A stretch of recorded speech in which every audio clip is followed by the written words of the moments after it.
কিন্তু আমরা আজকে নিজের হায়াত যাতে বেড়ে যায় দোয়া করি ঠিক, কিন্তু মালিকের উদ্দেশ্যে দোয়া করি না, ঠিক না? কি দোয়া করে? আল্লাহ, বাড়ির পাশে 10 শতক জমি, কয় শতক?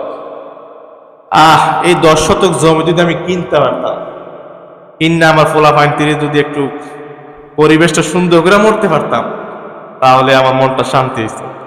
উদ্দেশ্য কি? 10 শতক জমি। উদ্দেশ্য কি? 10 শতক জমি, কিন্তু আল্লাহ, ঠিক না?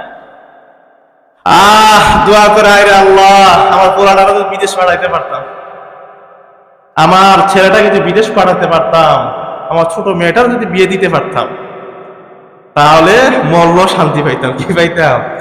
মল্ল শান্তি পাই। এই উদ্দেশ্য আল্লাহ কিন্তু দোয়া করে।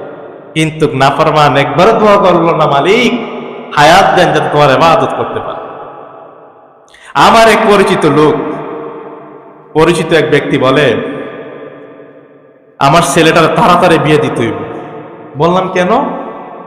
তার দাদা নাতিন বউ দেখতো। কি দেখতো? নাতিন বউটা দেখে মরতো। দাদা মরে যায় বা মুমূর্ষু অবস্থায় আছে। তার দাদা যদি নাতিন বউটা দেখে মরে, তাহলে মনটা শান্তি হবে। মরলো শান্তি, বাঁচলো আছে না বাঁচলো নাই। তখন আমি তাকে প্রশ্ন করলাম, মরার পর মনে আল্লাহ তাআলা যখন মুনকার নাকি কবর আসবো, আসার পর প্রশ্ন করবো, কি তারে নাতিন বউ দেখে এসেছিস নি? এই প্রশ্ন করবো না? নাকি কইব যে নাতিন বউ দেখতে কেমন ছিল, এমন প্রশ্ন করবো? এমন প্রশ্ন করবো না। কিন্তু কি বলছে? নাতিন বউ যাতে দিক কেমন। একটা বার বান্দা চিন্তা করলো না যে মালিক আমাকে বানাইলো, এই মালিকের কাছে দোয়া করি যে আল্লাহ আমাকে হায়াত দেন যাতে তোমার ইবাদত বন্দী করতে পারে।